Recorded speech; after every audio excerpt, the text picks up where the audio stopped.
Hey guys, what's up? It's Drunken Phoenix here. Welcome back. So I want to go ahead and make a quick video with Evo Japan coming up at the end of this month, which should be like very interesting, just giving all the broken mechanics, all the broken busted characters. I think this is like the first major Tekken 8 tournament. Correct me if I'm wrong, but I think that's what this is. So I'm sure we're going to see a whole bunch of Dragunovs, as we're saying us, and Fangs because they're super freaking busted and very easy to use. Yeah, this should be, it's probably going to be quite dull to watch, but still interesting, entertaining in like a ridiculous way because it's just going to show how obviously unbalanced and just busted this game is right now. Like I'm really curious to see how this turns out. But with that being said, I think there's a highly likely or likely high, whatever I'm trying to say. I think there's a very high chance that we will have the reveal for the next DLC character for season 1, and for some reason I'm really feeling that like it's going to be a female character. I don't know exactly why. Maybe it's because there may be a chance they alternate it, or and also I think the current roster right now has a low female count, lower than average, I believe. So, and there's several female characters that should be in the game that just are not in the game. So my top 3 contenders who I think the next DLC character would be are Julia Chang, Anna Williams, and Lydia Sobieska. And I'm going to go ahead and give an overview for each of these characters and why I think they have a at the least a pretty decent shot of being the next DLC character for season 1. So I'm going to start off with Julia Chang, and this is a character that this is one of my mains, and it's ridiculous that she's not in the game. I want her back in the game the most out of the 3 characters, obviously. I would really love to have a sit down with Harada and really have him explain like what was the reason for her not being in the base roster. Like, she's legacy, she has a pretty good tournament presence, she has a pretty loyal fan base, she's not that complicated. Like, I think she could fit in with the Heat system pretty well, and like she's not the most complex character. She was in the anime. I could go on and on, but yeah, what do we just get Leo instead as the Bajikwan representative, the person that nobody likes, and there's people that are saying like, oh, Leo's in over her because nobody would buy Leo as DLC. Well, leave Leo out the game then. Who says he needs to be in the game? Like, okay, nobody would buy him as DLC. Okay, he certainly does not deserve the base roster, so just leave him out. Who gives a fuck? Leave Leo out. But yeah, so the thing about Julia, I think she has a decent chance.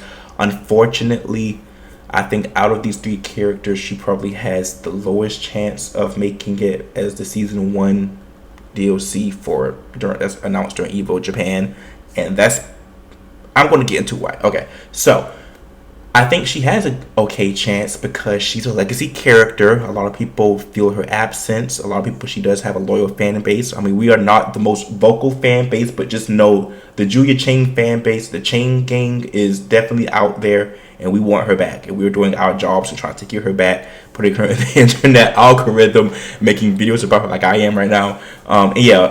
She's a legacy character. She's pretty popular, at least very well known at least. Her usage it's like around the mid, so that's not bad at all. Has a pretty unique moveset, represents a very popular fighting style, Bajikwan, along with a hybrid of others. And she has a lot of potential for the story. And and also I feel like I said earlier, I feel like her fighting style would not be super hard to implement into Tekken 8. Like, she's already kind of a very aggressive character, and she would fit the Heat system really well. Like, can you guys imagine a party crasher for Heat Engager, or like even the Lashing Arrow Heat Engager? I mean, that's like a no-brainer. And yeah, and Harada has also mentioned her a few months ago about asking the community about their opinions regarding Julia and Michelle's design, and whether or not they feel like including the Native American accents or details in their outfits, whether or not it's appropriate and what would be considered appropriate, and specifically to the Native American community. So that right there lets me know that Harada is thinking about her still. Like, she did not leave the radar. So that, and it lets me know that there probably is some work being done on Julia Chang. On the flip side, it also sounds like they don't not necessarily know what they want to do with her yet. So season one could probably be a little bit too soon to add her. You know what I'm saying? Maybe. I would imagine to kind of play the devil's advocate on that particular argument. I can imagine maybe like the hardest thing about a character would be how they fight, and maybe the design come last. So maybe they could spend a few months or so to design her outfit or her, But I don't know. I wouldn't hold my breath of her being the DLC announcement, unfortunately. But the next contender is Anna Williams. I feel like Anna Williams has the highest chance of being the next announced DLC because not only does she have a very loud, obnoxious fan base. I'm just kidding, you guys. Yeah, she's very popular. Lots of noise have been around her. I see her name everywhere on social media when people talk about who's missing. She's very recognizable. She would fit in perfectly in the story with Nina and, the whole G Corporation thing and everything like that. Also, she's another character whose moveset isn't super duper complex and would work pretty good within the Heat system.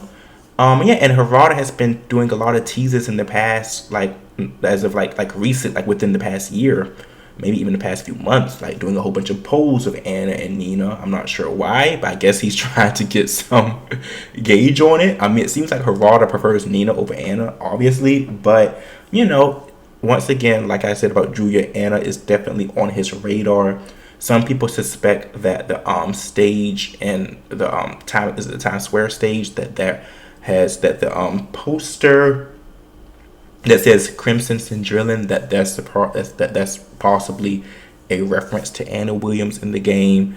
So I think she has the highest chance. I still would prefer Julia, obviously, because the thing is, you guys don't play Anna like that. It's like there's all this noise about her, but her usage sucks. The next character that I think has a pretty good chance, and I would say she could. I feel like Anna has the highest chance in theory, but Lydia could have the highest chance just because of the quote-unquote data mine, which I hope is not true because that would be such a horrible season 1 package. But Lydia, I'm trying to be careful with my words here because I really do not like Lydia, but I know that a lot of you guys do like Lydia, and I can see the appeal. You know what I'm saying? So I'm trying to be careful. I'm not trying to offend anybody, but Lydia just does. I feel honestly they just added her too late in Tekken 7 to where what was that? To where she just came out of nowhere. Doesn't really fit in. But I understand her fighting style is pretty cool. It's pretty interesting, and and fighting against her is actually, although it was annoying at first, once I kind of learned more about the character, it's kind of fun to fight against her. More so because I just love putting a Lydia player in their place. But I feel like she has a pretty good chance just because of this the data mine leak that was mentioned by like a user. Was his name Snowman or was his name Snowman or something? It was something. But there was a reliable social media Tekken fan who has, allegedly confirmed as well as debunked leaks in the past. And I guess he was right about the debunking of, some other leaks, but he was right. He was correct in the in confirming the leak about Eddie, because Eddie is, the DLC for season 1. And Lydia was a part of the leak or the data mine that he believes is pretty much confirms her. Like I said, I really hope it's not true.